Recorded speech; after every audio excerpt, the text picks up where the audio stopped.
finance. So we're going to start with those, and then we will save some time at the end for any questions that you have. Please type your questions into the chat. Personally, I prefer it if you do it that way, just because sometimes with everyone coming off mute, it gets a little bit confusing. So if you don't mind just using the chat function, I would really appreciate that. So we'll get started with some brief introductions. We're lucky to we have both the West and the East represented tonight. So we're going to battle it out between the provinces. We already know who's winning on the weather front. So we have Judy Hewitson, who is the Director of Human Resources at Armor Insurance Group. And then we also have Saif Ali, who is the AVP of Talent Acquisition Human Resources at Zurich, Canada. So welcome to you both. Thank you so much for joining us. We will get started, and I'm going to start with you, Judy. So if you want to just tell us a little bit about yourself, maybe a little bit about your experience and about Armor Insurance. Sure. So welcome, everyone. My name is Judy, and I have been with Armor Insurance for just over 5 years now. My background is mixed as far as I got my Bachelor of Commerce degree many moons ago with a major in human resources and ended up working for Fairmont Hotels, and I worked for them for about a decade. And then I stayed home with my kids as they were little for 7 years. And then I opened up a restaurant with my husband, and we operated that for 7 years, tend to do things in sevens. And we sold it just over 5 years ago, and now I'm at Armor and loving it. And just really enjoying being part of such a dynamic, growing company. We are Alberta-based, Alberta-owned. We are owned by one individual, and we have 3 locations. Edmonton is our head office, and we have locations in Lethbridge and Lloydminster. We are 80% personal lines, 20% commercial lines, and our main markets are Intact, Aviva, Economical, and SGI. And we have about 40 staff right now, and this year has been great. We've been growing quite rapidly, so we're hiring for our growth. Great, thank you, Judy. And the same question to you, Saif, if you want to tell us a little bit about yourself and about Zurich. Sure. So Saif Ali here. Been at Zurich for just, still a baby there. So I've been there for just over 4 months now, enjoying it thoroughly.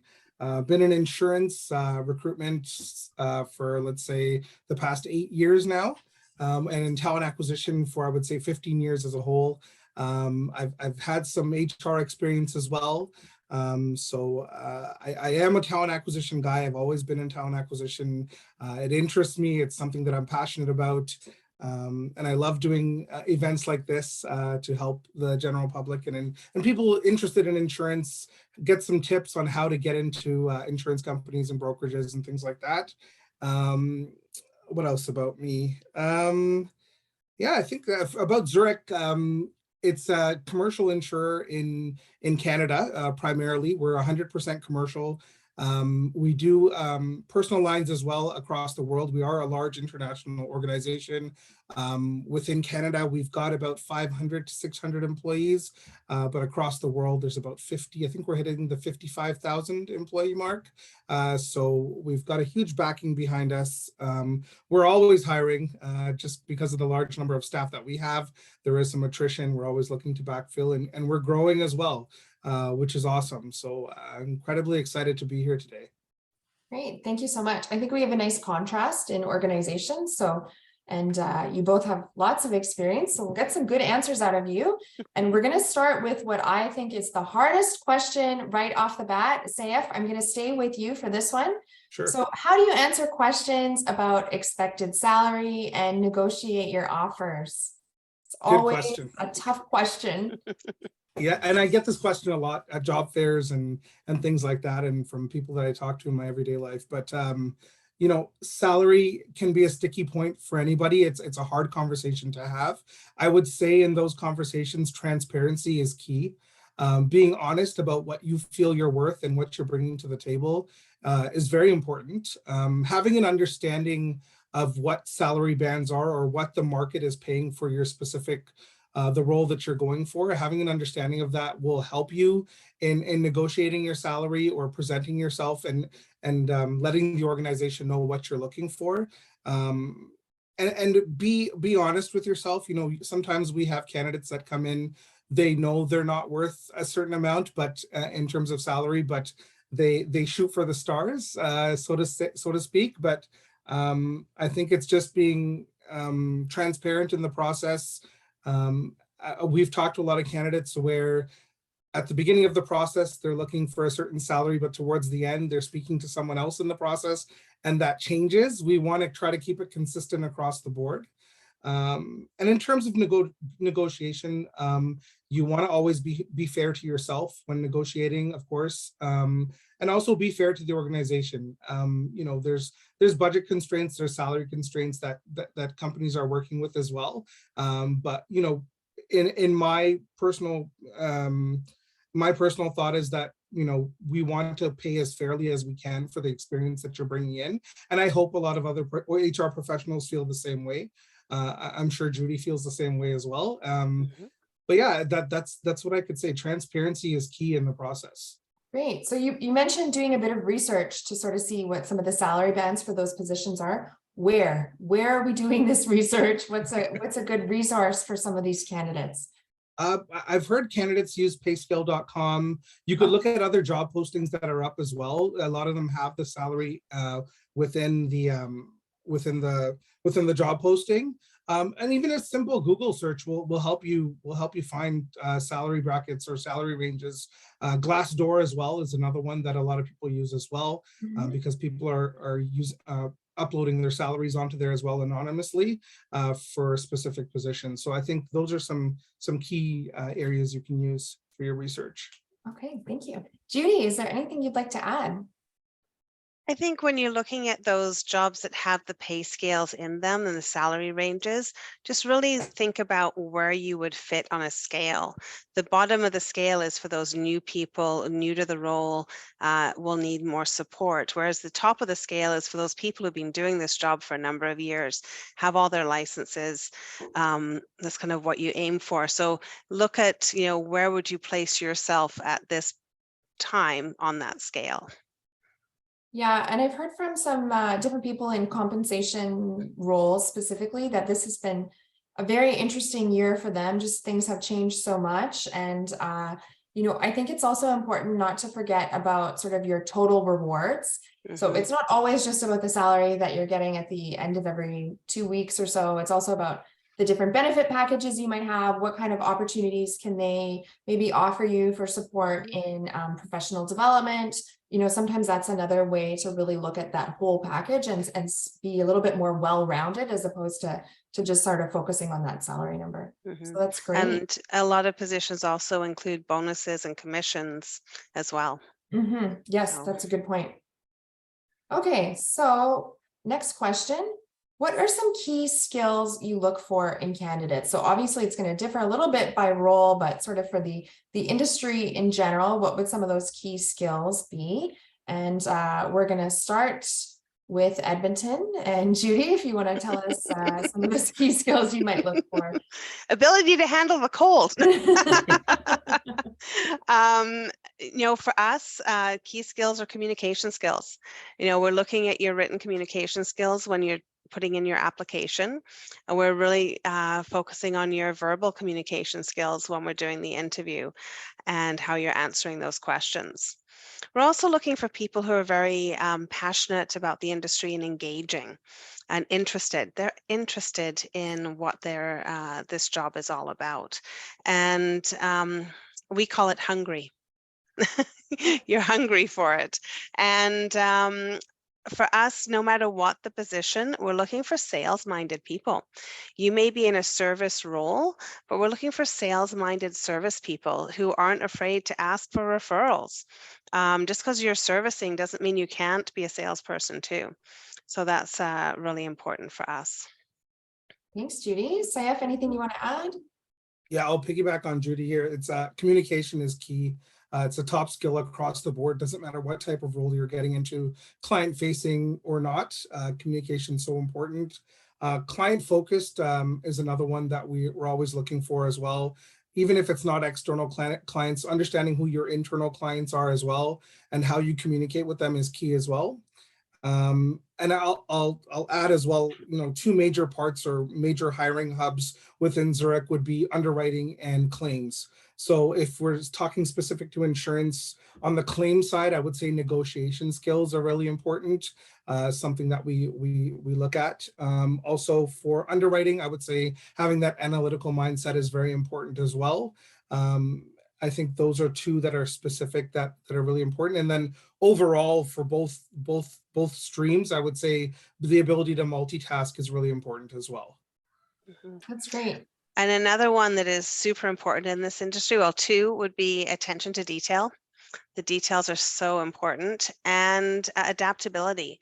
This industry is constantly changing. Just when you think you figured something out, the rules change. So we need people who can really be adaptable and keep up with all the changes. That's what makes it fun though, sometimes. Yeah, it does. We say, we're not afraid to change things and try things. And if it doesn't work, we'll try something else. Mhm. So That's great. adaptability is super important in this industry. I'm just wondering, what are some ways, as opposed to, just listing on your resume and saying, I have good communication skills, I'm flexible. How are you kind of looking to see that in a candidate, or how can a candidate really express that to you either on their resume or in an interview? Anyone want to take this one? Yeah, maybe I'll start off on that one. I have some strong thoughts on that one, so maybe I'll take this one first. But Sure. I call a lot of those things that you see the soft skills in the resume fluff, like maybe they're fluff words. I'd rather have concrete examples with some quantitative data. So if you have good communication skills, talk about some of the clients you brought on board, or talk about some of the clients that you've saved from leaving the organization, retention. That can really speak to your communication skills, even negotiation.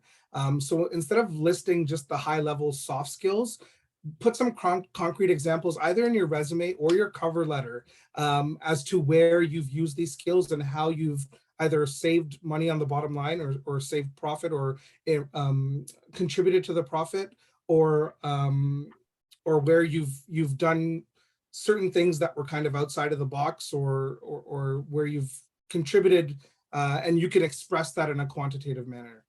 So any chance you have to add like a percentage or some targets or just numbers really get your attention. Yeah. Exactly. Concrete evidence. Awesome. Yeah. So just when you were discussing that, you brought up one of the other questions that came up. So we're going to throw this one to Judy. Judy, do you want a cover letter? Are you actually reading those cover letters? I do want a cover letter. Cover letters to me personally are really important, and they're such a great way to show someone's communication skills. And I get a really good feel for their writing ability. And I'm looking for something very concrete, a nice strong opening, telling me about your education, telling me about your experience, telling me you want this job, and signing off. Not this long, huge, rambling. I see a lot of rambling. Keep it short, and really focused on the job. But yeah, I love cover letters. Okay, and how I'm about more yourself? likely to interview someone who provides a cover letter. Okay, that's a good tip then. Yeah, Mhm. definitely. Yeah. Sayef, how about you? What do you think? I'm on the other side of the coin. And it could just be a matter of volume in terms of the number of applications we get, just because of the size of the organization. When I was working at a smaller organization, we would try to take the time to read all the cover letters. But I think in terms of a volume perspective, sometimes we don't have the time to read through the cover letter. It is a nice to have if there's a way to explain a gap in a resume and time and you don't know where to explain that. That's where a cover letter comes in, or somewhere where you don't want to be too lengthy in your resume, or there's a specific skill that you have or something that you feel would get you the job that you can explain in a cover letter. That's when we will go. Or if we're questioning something or like a career change, that would be a good thing to put in your cover letter. So we do read them when we feel that the resume doesn't tell the full story. But for myself, it's not a must. Yeah. If it is a must, we will ask for it in the job posting. If the hiring manager prefers to see a cover letter, especially if it's for like a project management role or something like that, we will ask for a cover letter. Or if someone's coming in entry level straight out of school, we will ask for a cover letter as well. Marketing as well, sometimes we want to see how creative the person is. We'll ask for a cover letter. So it depends. It really depends on the position as well. So what I'm hearing is that you probably want to cover all your bases and do one anyways, Right. just in case. Yeah, It I may or would may say- not get it may Yeah. or may not get read. Yeah, if you have the time to submit the cover letter and tailor it to the position, definitely worth doing. And make sure you put the right company name on it. I was just gonna say that. That's also why I'm a bit weary on cover letters, because the resume is typically right, but then the cover letter, they've got the wrong company. They've put like 2 and then the wrong recruiter from a different company. It's if you're gonna submit a cover letter, make sure that it's correct and all the right details are in Perfect. there. Yeah. Yeah. So for an underwriting position, would you usually ask for a cover letter? For myself, no, I wouldn't ask for one. Okay. All right. So let's see. Oh, okay. Here was a question that we had in the chat and then that someone had submitted in advance as well. And it's how can someone highlight their overseas insurance experience? So I actually do meet a lot of people who've worked in the industry overseas and they're moving to Canada and really looking to start their career here. So would one of you like to start with that one? Sure. I just have a few points. I wrote down a few points on that. I think when you're creating your resume, you want to highlight the insurance processes and experience that are relevant to Canada as well, and that are relevant to the Canadian market. I don't know if it's a bias or unconscious bias on the part of some hiring managers. I'm not saying it's at Zurich, but hiring managers I've worked with as a whole, they say, oh, they must have Canadian experience, and it's our job as the recruiter or HR person to say, hey, we got to look at transferable skills. There's a lot of relevant skills outside of Canada that are going to lend itself well to this role. We've got to look at diversity of thought in terms of what they're bringing to the team and bringing a different lens to the team. So I'm a huge promoter of hiring from overseas and different markets, so you get that different lens. But I would say overall, just highlight processes and experiences that you feel are relevant to the market in Canada. Okay, great. Judy? I agree completely. Yeah, I think, there's some really valuable skills out there, and it doesn't matter where you get them from. And it may be you have something, so completely different from what we get to do here, and it could add a lot of value.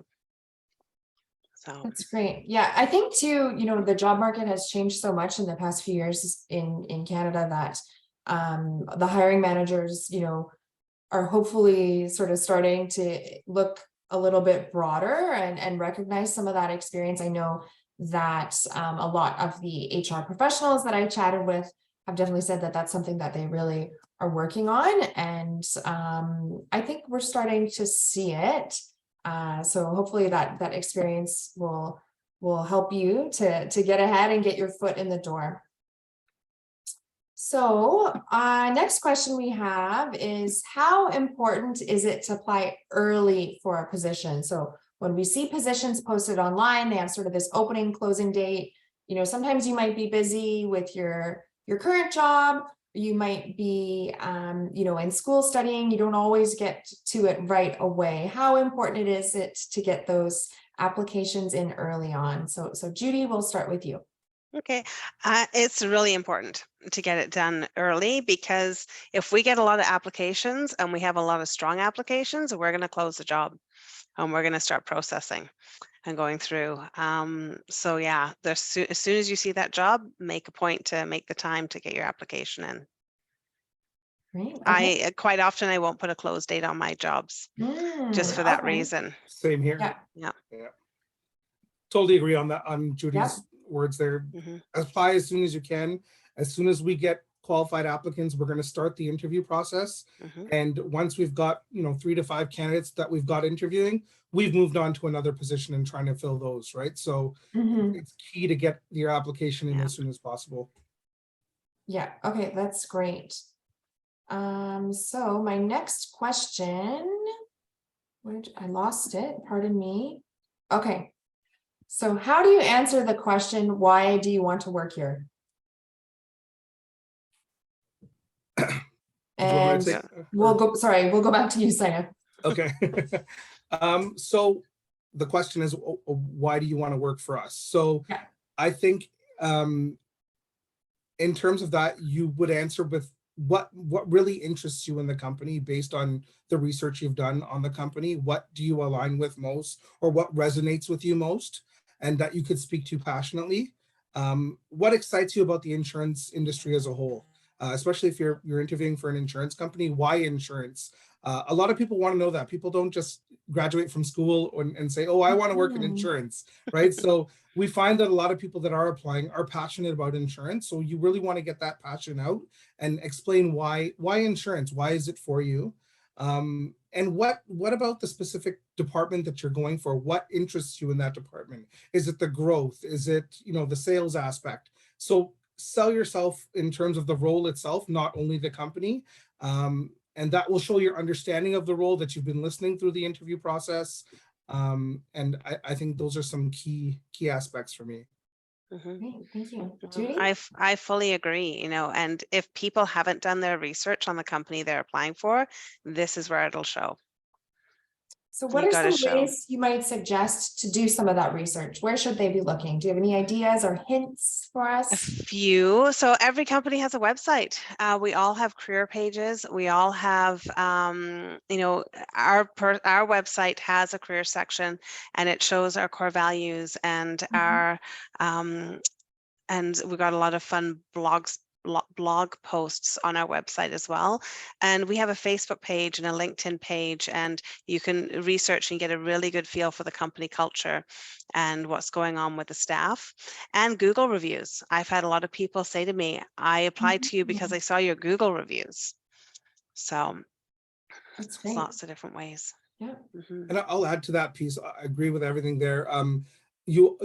Especially in the interview, it'll wow them if you understand what's going on in current news with the company as well. You might see that they've listed a new product, or they've expanded, and you want to talk about that expansion and say, what are some of the challenges you've seen with that expansion? It'll really wow the hiring manager or interviewing if you know what's going on in the current with that company. Yeah, that's a great tip. I think being able to, look at some of the press releases or seeing what kind of new products they have going on, really, really, really helpful. And also I would probably add to that, if you're really serious about the insurance industry, doing some research on the industry as a whole. So there's lots of really great newsletters and blogs that you can read. So there's the Canadian Underwriter Insurance Business Magazine. I read that one a lot. There's always some really great collated articles. You can just sign up for the email alerts and they'll send you a list of everything that's going on. And of course, I have to plug the Insurance Institute website. We have under the CIP Society section, we have a quarterly newsletter that we do. We have different research articles and different things from the industry that come up there. And I would also suggest looking at what's called My Career. And after this session, I will send you some follow-up links, and I'll include a link to that. And My Career is really cool because it lists out a few different positions with the industry or different roles within the industry, the skill sets and competencies that you would want to develop, and then how you can progress. So maybe if you're just starting your career, you don't know exactly where you want to go, you can see sort of, okay, these are some skills that I already have. This might be a good fit for me. And then it'll actually show you, if you've been in the industry in that role for sort of 10 years, this is what your career progression could look like. So that one I find really, really helpful. So this leads me to the next question. I didn't plant this question in here, but I think it's a good question. So I'm going to ask it. Somebody submitted this one. And, why would someone want to work in insurance? What are some of the benefits of being in the industry? So this question was one that I just pulled today. So Saif, do you want to start with that one? Sure. I think in terms of insurance itself, it's a relatively stable industry to work in. There's a lot of long-standing organizations with rich history. There's so many career paths within insurance.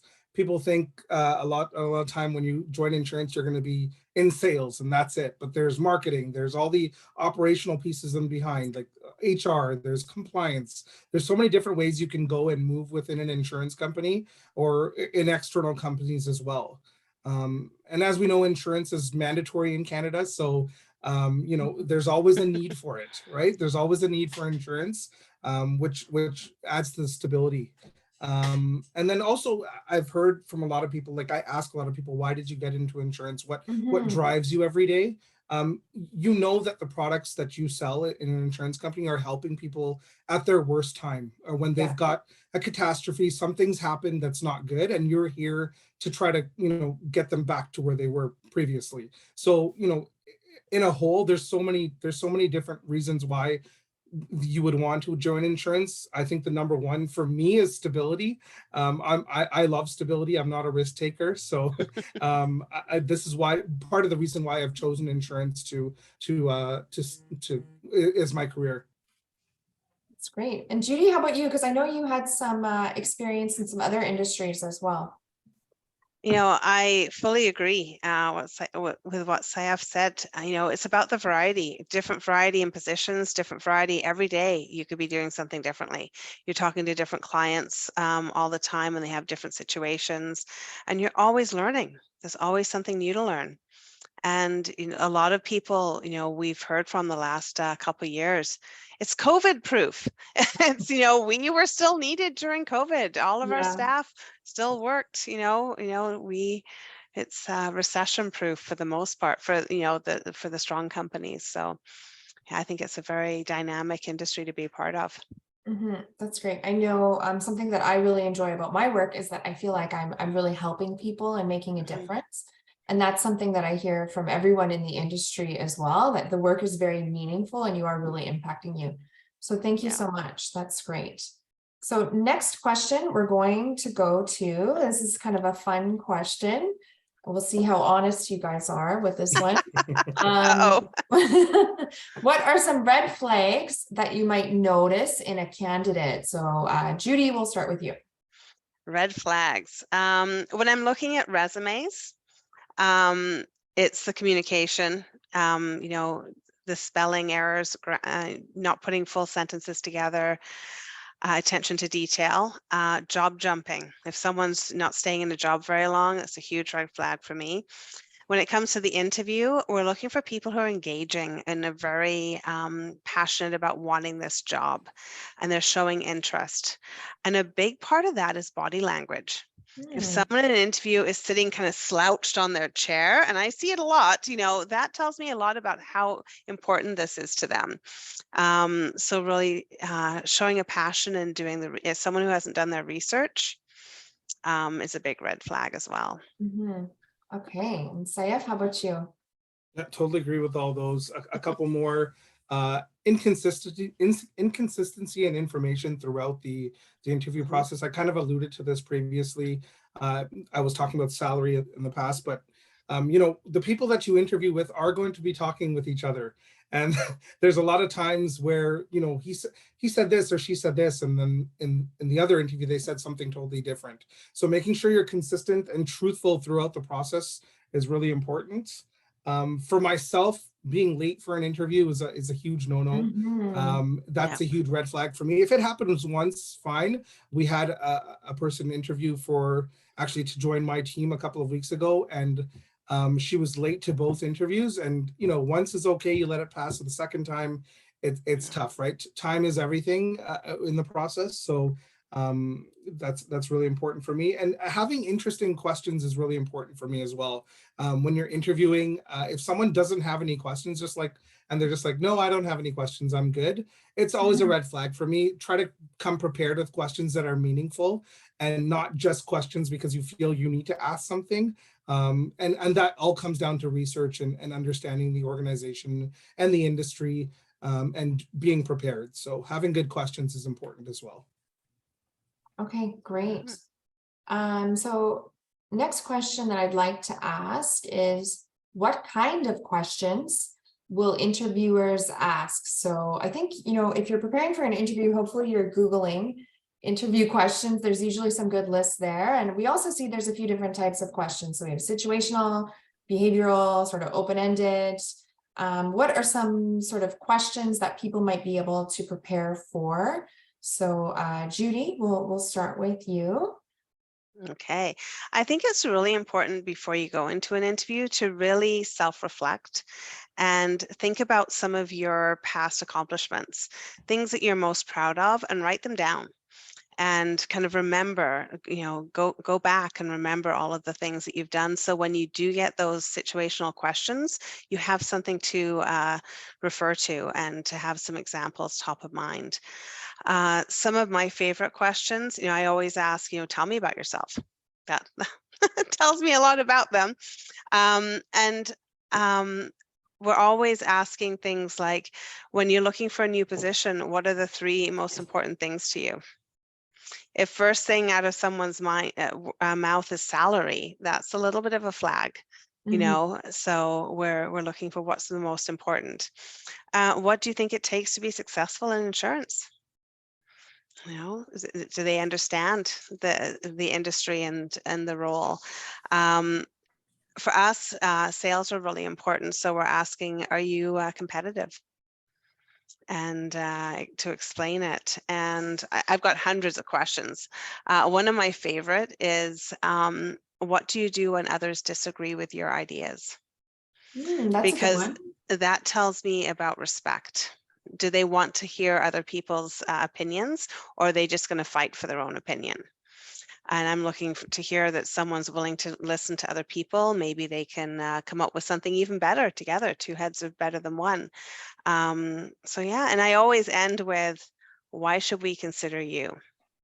And it's a good way for them to sell themselves to us, add anything that they may have forgotten, and tell them why our job is what they want.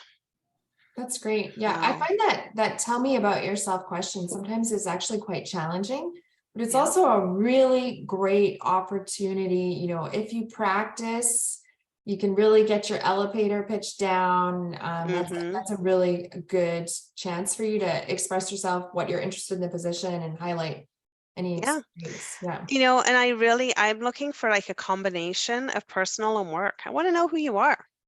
Do you Mhm. have interests and hobbies, and just it's a great icebreaker to kind of, just to get to know you.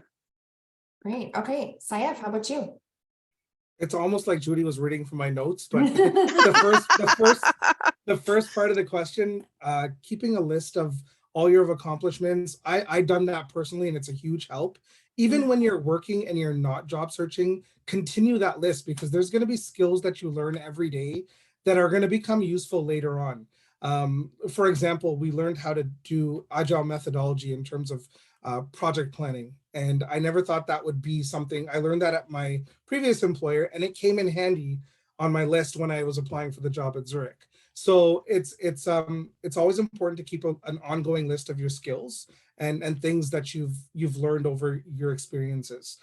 Totally agree with that. Some of the questions, some of my favorite questions, I've got 3 favorite ones listed here. One of them was identical to Judy's. What's important to you when joining an organization, or what's important to you in terms of the culture of the organization that you join? Name a time where you've introduced a process improvement or thought outside of the box. That's a very important one as well. You want to show that you're going to move things forward at the organization that you're joining. And another one that's kind of like Judy's as well. What do you think sets you apart from other candidates that are applying for Hmm, this role? What are the things that you feel are going to set you apart? that's great. Yeah, those are good ones. Hmm. Awesome.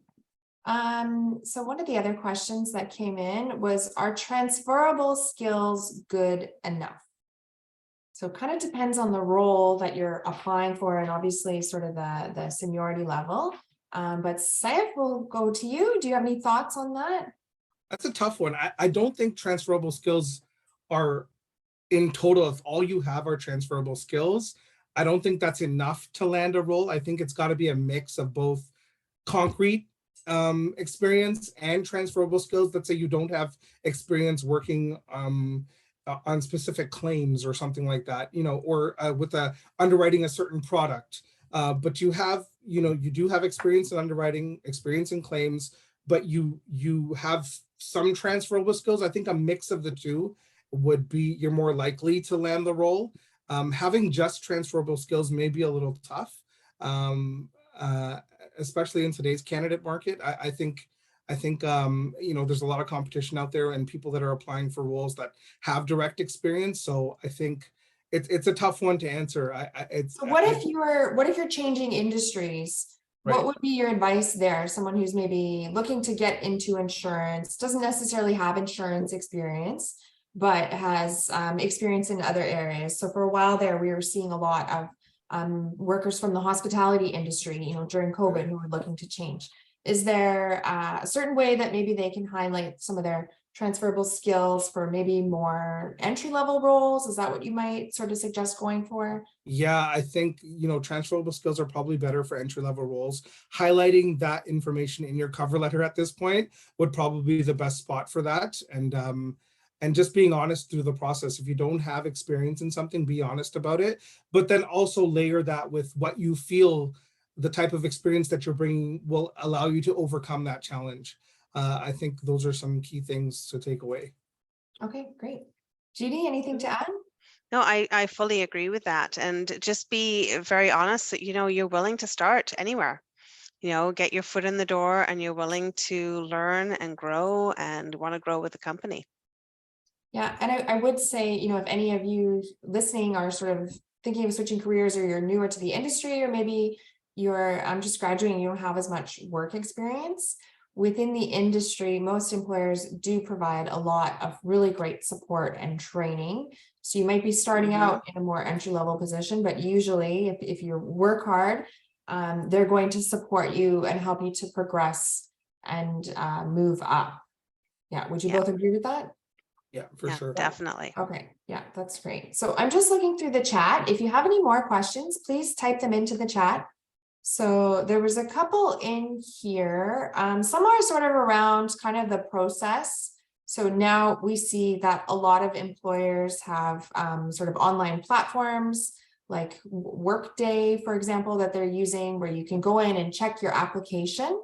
So there were some questions around, one was, what does it mean when it says your resume is under review in terms of the time? And then another question in here is, on average, how many days or sort of weeks would this process take, or how long does it take for you to decide? So obviously these are going to be changing all the time, but I'm wondering if there's sort of a general answer that you might be able to give.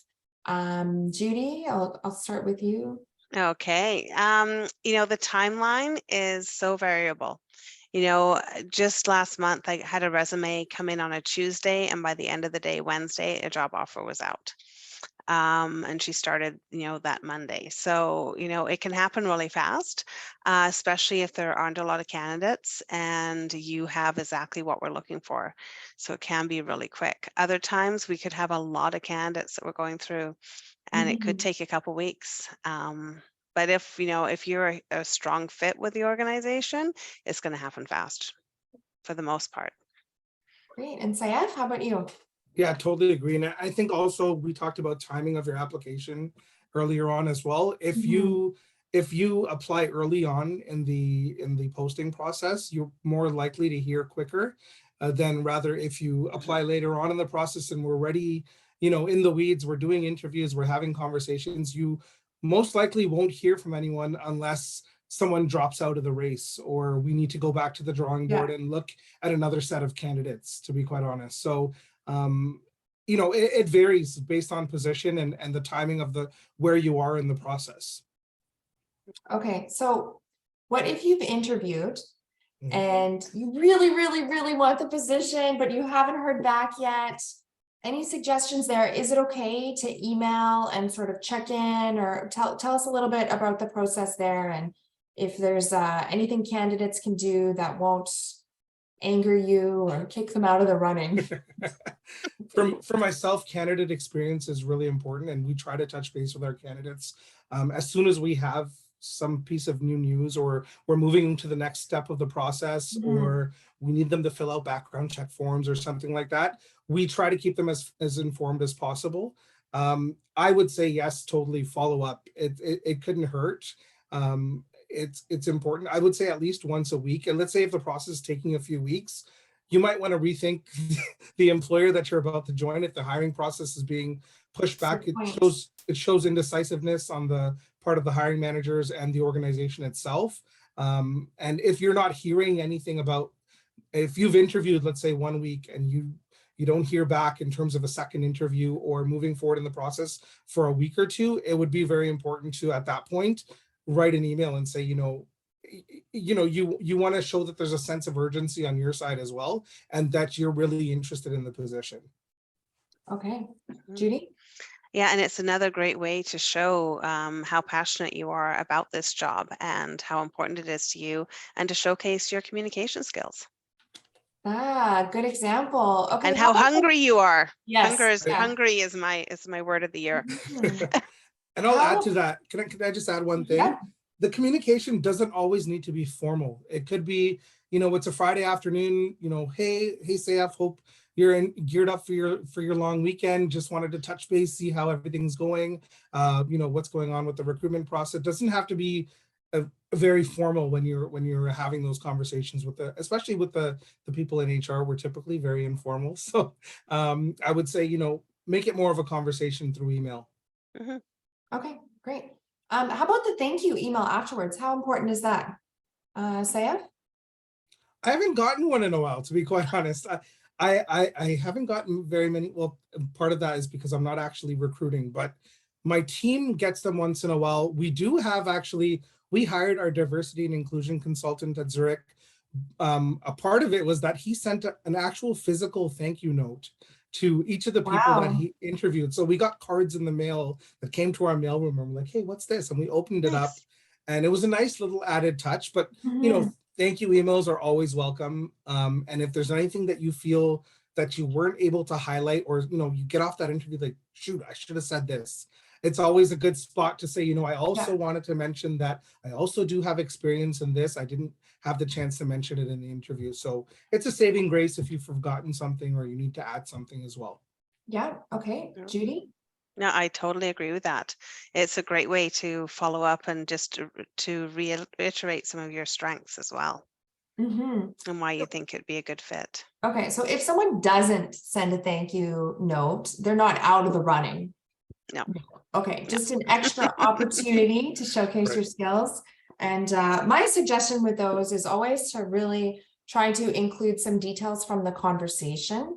So for example, when I would be interviewing, and I always try to sort of warm up the recruiter, have a little bit of informal chit chat where maybe you can get to know them a little bit, break the ice so that you also feel more comfortable as well. And then I would recommend, if possible, if there's any little detail that came out, maybe they mentioned that they are, Judy, for example, you told me that you're a big hockey fan. So, you can throw that into the thank you email, like hope you're cheering on the Oilers, or hope the Oilers win tonight. Is that your team? Yeah, the Oilers is my Oilers? team. Okay, good. Yeah, Oilers is my team. And starting off those emails with I really appreciated and I really enjoyed our discussion today or yesterday or whatever it was. Mhm. Just saying, how much you enjoyed meeting the person and the discussion. That's great. Okay, so we have a question in the chat. So this one says, I am a recent grad from a human resources program and I have about 6 months of experience in HR. Can you please recommend any ways to get a job with the low amount of experience that I have? So this person is in HR, but I think that's pretty applicable. A lot of people would be in the same situation for different types of roles. So which one of you wants to start with that one? Anyone, doesn't matter. Say I can answer that. Go ahead. For junior level HR positions, you really need to focus on the bigger companies because they are going to have the hierarchy and the junior positions to support someone who is in new in the career. The smaller companies, they may only have a couple of people and they need to be experts in everything. When I first started out, it was really hard. It's always hard to get your foot in the door for human resources. So I researched what companies I wanted to be a part of. And that's how I ended up with Fairmont Hotels. And I ended up in a non-HR position to start. And then I transferred in.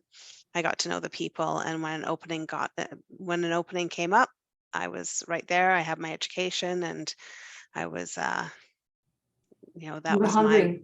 yeah, I was hungry and that was my way in. But great. yeah, it's for the entry level positions, you do need to focus on those larger corporations. Mhm. And you would apply that to not just HR, but a lot of the different Yeah. fields, correct? Yeah. Yep. Okay. And Sayaf, how about you? Anything to add there? Yeah, I'll speak specifically to HR. It's a numbers game with HR. There's a lot of people graduating with HR diplomas and degrees, so it's a tough industry to get into. And networking is key in terms of those opportunities. When I started out, I actually volunteered with the Ontario March of Dimes as an HR administrator. So I took 2 days out of my week and learned from mentors at the Ontario March of Dimes, and that's how I got into the industry. And then also, HR call centers are another way you can get into the HR. Oh, I started at Fidelity Investments in an HR call center, and they just needed someone with customer service experience, and you kind of learn the HR aspect of it. yeah. So like a third-party HR administrator. And also a lot of agencies, so third-party recruitment agencies, they tend to hire people with limited experience, reviewing resumes and, starting off as an entry-level recruiter. That might be another avenue that might help you out. Okay, great. So in the chat here, we have someone who is a student. They're graduating in 2024, and they're looking at strategy and consulting work. So where in the industry would be a good fit for someone like that? So they're going to be graduating with business admin and sort of targeting kind of that strategy consulting side. I kind of think there's lots of different roles that would really appeal to you, because if you're in consulting, you probably are interested in working with lots of different people, and you definitely get the opportunity to work with quite a few different types of clients, whether you're in claims, underwriting, or on the broker side. And strategy, I mean, risk management is certainly very strategic, so lots of applications there. But I'd like to hear from you two. So maybe we'll start with you, Sayaf. Yeah, I was just going to say risk management is probably a good area to look into to further your career. Strategy is really important and in the aspect of risk. So I think that's important. And I think to what Judy said before, the larger organizations are more likely to have a structured, strategy area or consulting area. So I think focusing on the larger organizations would probably be your best bet. I'm not going to say that there's a lot of strategy and consulting departments within insurance companies. Typically, those go to like the big four accounting firms. So, Deloitte, EY, KPMG, and PwC. But, you'll still find those pockets within the larger organizations. Okay. Judy, anything to add? No, I fully agree with that. An organization like ours, there wouldn't be an opportunity. We're just not large enough. Yeah. Okay. So the industry also is really focused on risk prevention as well. So it's not just helping people after sort of the risk has occurred. It's also about how we can prevent it. So that might be a really interesting angle for you as well to look at. I obviously am pushing you to work in the insurance industry and not going to one of the big four accounting firms, but lots of really great opportunities for you. But I think you're really on the right track already. You're attending events like this, learning about different opportunities. I'm sure that your school has lots of really great events for you as well. So you can get a really broad exposure to different industries and areas and roles. I'd also say if you have an opportunity to participate in a co-op program, that is really nice. And sometimes the best thing about a co-op is you do it and you absolutely hate it. And you realize, you know what? That is not the avenue for me. And you've sort of tested it out and now you can move on and do something different. Okay, so we have time for one more question, I think, and then we will probably wrap up and ask for sort of final thoughts or any kind of final advice that you might have. So let me just look through our question list. And I think we're gonna go, there was one here. Okay, we're gonna go back to the very start of the process and say, how can I make my resume stand out? So I think I started with you, Saif, last time. So Judy, I'll start with you for this one. Any resume tips? Yes, resume tips. I don't want to read a novel. I'm looking for something that's crisp, it's clean, it's well presented. The communication, is your first, our first impression of you. So, it has to be very correct, like no spelling mistakes, no Mhm. grammatical errors, and keep it focused. Put your employment history, start with your most recent and go backwards.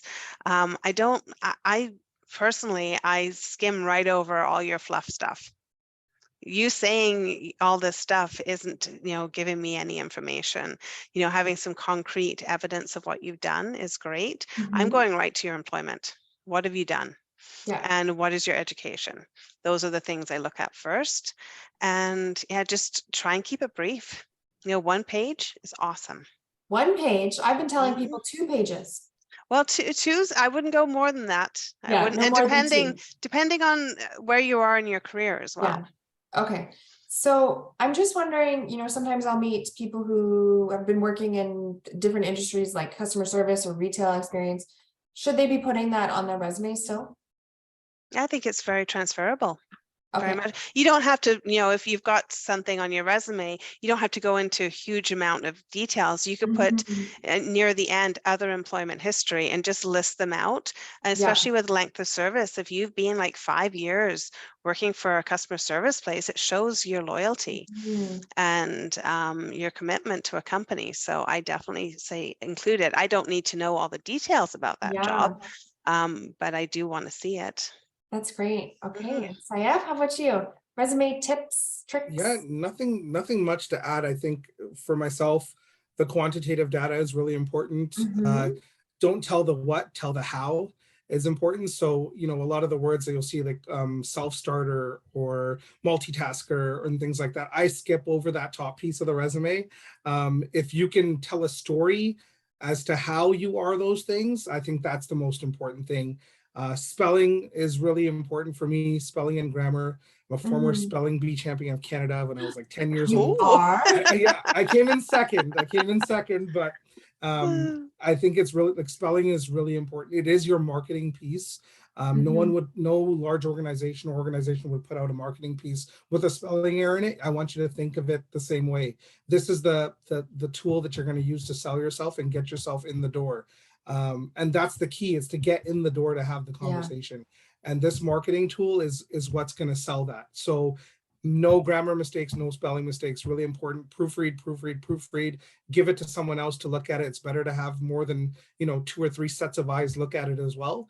But those are kind of the key things for me. Mhm.